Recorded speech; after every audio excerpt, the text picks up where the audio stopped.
दुनिया का सबसे खूबसूरत परिंदा अगर जनरली बात की जाए तो वो है पीकॉक यानी मोर। अपने कलरफुल और खूबसूरत पंखों के ताज की वजह से इसकी खूबसूरती का कोई जवाब नहीं। इसके बारे में इंटरेस्टिंग फैक्ट ये है कि ये ताज सिर्फ मेल मोर के अंदर होता है, जबकि फीमेल कुछ ऐसी कलरलेस होती हैं। दूसरे नंबर पर आता है रिस्प्लेंडेंट क्वेक्सो। साउथ अमेरिका में रहने वाला ये परिंदा अपने ब्राइट ग्रीन रेड कलर और लंबी टेल की वजह से इंतहाई खूबसूरत लगता है। जबकि तीसरे नंबर पर आती है मैडेरियन डक। इन सब परिंदों की आवाज़ भी बहुत खूबसूरत होती है, लेकिन क्या आप जानते हैं कि दुनिया के सबसे खौफनाक आवाज़ रखने वाले परिंदे कौन से हैं? पहले नंबर पर आता है शॉबेल। ये बहुत ही लो IQ वाला परिंदा है जो कि सेंट्रल और ईस्ट अफ्रीका के अंदर पाया जाता है। ये 5 फीट तक चौड़े हो सकते हैं और इनकी आवाज़ ऐसे होती है जैसे कोई शख्स मशीन गन चला रहा हो। दूसरे नंबर पर जो परिंदा आता है इसका नाम है लून। इसकी आवाज़ खामोश जंगल से गुजरते हुए किसी भी इंसान की जान निकालने के लिए काफ़ी है।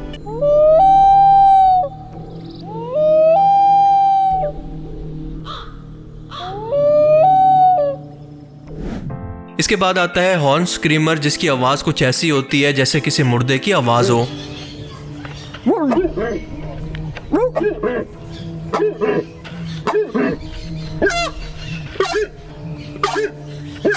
और इसके बाद आता है वाइट बेल बर्ड, जिसकी आवाज़ परिंदों में सबसे ऊंची होती है, जो ये फीमेल को अट्रैक्ट करने के लिए निकालता है। हालांकि इसका साइज एक कबूतर के बराबर होता है। औरत का चक्कर बाबू भैया, औरत का चक्कर। इस परिंदे की आवाज़ तकरीबन 1.6 किलोमीटर या फिर 1 मील दूर से भी सुनी जा सकती है। ये अमेज़न रेन फॉरेस्ट के अंदर रहता है और कुछ ऐसा साउंड करता है कि इसकी आवाज़ को आप रिंगटोन के तौर पर भी इस्तेमाल कर सकते हैं, कुछ इस तरह से। मेरे जन्म तारीख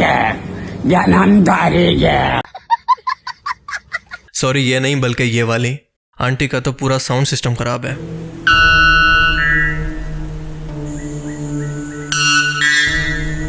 मुझे अंडे वाला बर्गर।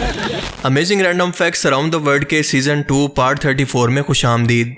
एक ऐसी मुनफरिद वीडियो सीरीज जिसमें हम दुनियाओं कायनात से मुतल्लिक ऐसी हैरत अंगेज और ऐसी इंटरेस्टिंग किस्म की फैक्ट्स जानते हैं जो कि आपने आज से पहले कभी ना सुनी हो, और इनके बारे में जानकर आप एक ही वर्ड बोलेंगे, आग लगा दी, आग लगा दी, आग लगा दी। तो चलिए शुरू करते हैं आज का ये इंटरेस्टिंग एपिसोड।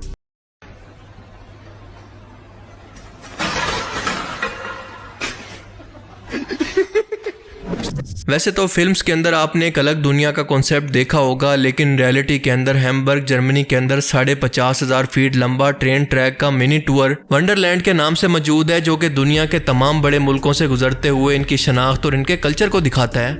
आसान अल्फाज के अंदर कि अगर आप इस ट्रेन के अंदर बैठ जाते तो दुनिया के हर एक मुल्क से गुजर कर उसको देख सकते हैं। यहाँ तक कि इस डिज़ाइन के अंदर एयरपोर्ट्स, बस, इंसान, समंदर, ब्रिज, जहाज, हर एक चीज़ को कॉपी किया गया है। इसे देखकर आपको ऐसा लगेगा जैसे आप रेल के अंदर सब कुछ ड्रोन के जरिए बैठे असल में देख रहे हो। है ना अमेजिंग? हालिया ओलंपिक्स की बात करें तो अमेरिका के बाद चाइना इसके अंदर सबसे ज़्यादा गोल्ड मेडल्स के साथ टॉप पर है, क्योंकि ये मुल्क अपने स्पोर्ट्स को इंतहाई सीरियस लेता है और इसे जीतना मुल्क के लिए इंतहाई फख्र समझता है। चाइनीज स्टेट स्पोर्ट्स को हद से ज़्यादा सपोर्ट करती है और स्पेशलाइजेशन और इन्वेस्टमेंट की वजह से हमें इस मुल्क के अंदर कुछ ऐसे एथलीट नजर आते हैं जो कि रस्सी को सिर्फ 30 सेकंड के अंदर 228 मरतबा जंप कर सकते हैं, जैसे ये कोई इंसान नहीं बल्कि कोई सिलाई मशीन हो या आपकी गाड़ी का इंजन। वैसे अगर आप ये वीडियो थोड़ा सा और फास्ट कर दें तो शायद ये बंदा हवा में भी उड़ जाए। इस बंदे के हाथ के अंदर अगर ड्रम स्टिक दे दें तो सोचें कि इसका म्यूजिक कितना फास्ट होगा। आई नो कि इस तरह करना तो दूर की बात, बल्कि आपकी लेग्स भी इसको देखकर बस इतना सोच सकती हैं।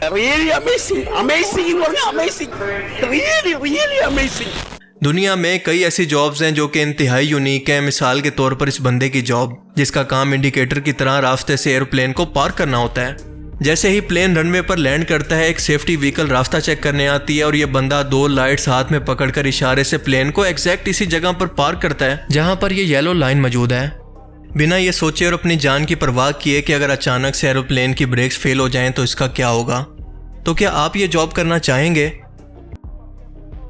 ग्लोबल वार्मिंग की तबाहकारियों को कम करने के लिए आजकल पेट्रोल, डीजल और हाइब्रिड गाड़ियों के बाद इलेक्ट्रिक गाड़ियों की बहुत ज़्यादा प्रमोशन की जा रही है। लेकिन क्या आप जानते हैं कि असल में इलेक्ट्रिक कार एक बहुत बड़ा स्कैम है आपके साथ? दुनिया की सबसे बड़ी व्हीकल मैन्युफैक्चरिंग कंपनी टोयोटा इस वक्त भी इलेक्ट्रिक गाड़ियों की बजाय हाइब्रिड गाड़ियों पर फोकस कर रही है, क्योंकि वो जानती है कि ईवी की मार्केटिंग करके इसके बारे में बहुत ही गलत इमेज बनाया गया है। इलेक्ट्रिक व्हीकल की बैटरी बनने के अंदर बहुत ज़्यादा ग्रीन हाउसेस गैसेस निकलती हैं जो कि एनवायरनमेंट को जहरीला कर रही हैं, और इसके साथ साथ इसके अंदर रेयर अर्थ मिनरल्स मसलन लिथियम, कोबाल्ट और निकल वगैरह भी इसे बनाने के अंदर इस्तेमाल होते हैं, और इनको चार्ज करने के लिए बहुत ज़्यादा इलेक्ट्रिसिटी की ज़रूरत होती है। अगर इस गाड़ी को चार्ज करने वाली बिजली भी कोयले या तेल से बन रही है तो ग्लोबल वार्मिंग इससे मजीद बढ़ेगी। टोयोटा के मुताबिक एक इलेक्ट्रिक गाड़ी को बनाने के अंदर जितने ज़्यादा रिसोर्सेज इस्तेमाल होते हैं, इसके अंदर 90 हाइब्रिड गाड़ियाँ बनाई जा सकती हैं, और सिर्फ एक हाइब्रिड कार इलेक्ट्रिक कार के मुकाबले में 37% कम कार्बन डाइऑक्साइड को प्रोड्यूस करती है। सो नेक्स्ट टाइम अगर कोई आपके सामने इलेक्ट्रिक कार की तारीफें करे तो पहले तो उसको ये वीडियो दिखाएं और उसके बाद उसको कुछ इस तरह से जवाब दें। बकवास बंद करा, ਤੁਹਾਡੀ ऐसी नहीं तैसी और ਤੁਹਾਡੀ बहन दी सिरी। तारीख में वैसे तो कई खतरनाक जगहों पर इंसानों की मौत वाक़या हो चुकी है, मिसाल के तौर पर पहाड़, जंगल, समंदर या गार वगैरह। इंसानी तारीख के अंदर सबसे दर्दनाक मौत का एक वाक़या अमेरिका के अंदर मौजूद नटीकटी केव्स के अंदर पेश आया था, जो कि सबसे ज़्यादा डिप्रेसिंग है। अमेरिका की उता काउंटी के अंदर मौजूद ये गार 1400 फीट लंबा है, जहाँ से बहुत से तंग रास्ते और भूल भुलैया मौजूद हैं। 26 नवंबर 2009 के अंदर जॉन जॉनसन नामी 26 साल के लड़के ने रात के 8 बजे अपने 9 दोस्तों, बीवी और अपनी 1 साल की बेटी के साथ इस पूरी केव को एक्सप्लोर करने का प्रोग्राम बनाया। एक एक करके ये सब के सब दी बिग स्लाइड नाम के हिस्से के अंदर पहुंच गए, जो कि इस गार का सबसे खुला हिस्सा है। बाकी लोगों ने आगे जाने से इनकार कर दिया, लेकिन जॉन और इसका भाई इससे बहुत आगे के हिस्से के अंदर जाने का प्रोग्राम बनाते हैं, जिसे दी बर्थ कैनाल कहा जाता है, जो कि 50 फीट जमीन से गहराई के अंदर मौजूद है। इस कहानी में सबसे खौफनाक मोड़ तब आता है जब इसी हिस्से के अंदर ये लोग गलत टर्न लेकर एक ऐसी जगह पर रेंगते रेंगते 100 फीट नीचे गहराई के अंदर ऐसे हिस्से के अंदर पहुंचते हैं जहां से आगे जाना मुमकिन नहीं था, क्योंकि ये रास्ता आगे से बिल्कुल बंद था। इस खतरनाक किस्म के हिस्से के अंदर पहुंचकर जॉन एक ऐसी तंग कब्र जैसी जगह के अंदर फंस गया, जहां पर इसका सर नीचे की तरफ, हाथ पीछे और इसकी टांगे और इसका पेट पत्थरों के दरमियान इस कदर फंस गए थे कि वो इनको हिला भी नहीं पा रहा था। इसके लिए सांस लेना भी मुश्किल था। इस जगह का नाम था कॉर्कस्क्रू। जॉन को लगा था कि इससे आगे निकलकर कुछ खुला रास्ता आ जाएगा, जिसकी वजह से वो वापसी का टर्न ले लेगा, लेकिन इसको अंदाजा नहीं था कि आगे का रास्ता बिल्कुल बंद है, वो 1 इंच तक भी आगे नहीं हिल सकता। जॉन को बाहर निकालने के लिए इसका भाई रेस्क्यू टीम को कॉल करने के लिए बाहर गया, और 3 घंटे के बाद इसके लिए पहली मदद पहुंची। रेस्क्यू टीम ने इसको निकालने की बहुत कोशिश की, कई बार इसको टांगों के जरिए बाहर भी निकाल लिया, लेकिन जो लीवर रस्सी पर मौजूद थे वो बार बार टूट जाते। 27 घंटे गुजरने के बाद अचानक से पैनिक की वजह से इसके दिल ने आहिस्ता आहिस्ता काम करना छोड़ दिया, और हार्ट अटैक की वजह से इसकी मौत हो गई। रेस्क्यू टीम ने पत्थर तोड़कर और रस्सी से इसको बाहर निकालने की कोशिश की, लेकिन इसका कोई फायदा नहीं हुआ। इस वाकया के बाद नटीपटी केव्स को सेफ्टी कंसर्न की वजह से हमेशा के लिए बंद कर दिया गया, और इसी जगह पर जॉन की कब्र भी बना दी गई, और आज भी इसके बाहर इसके नाम की तख्ती भी मौजूद है। ये इतनी ज्यादा दर्दनाक और पैनिक की मौत थी कि यह वाकया सुनकर एक आम इंसान के रोंगटे तक खड़े हो जाते हैं। कोई नॉर्मल इंसान एक लम्हे के लिए भी खुद को यहां पर तस्वुर भी नहीं कर सकता। तो आज के amazing random facts around the world की सीरीज में सिर्फ इतना ही।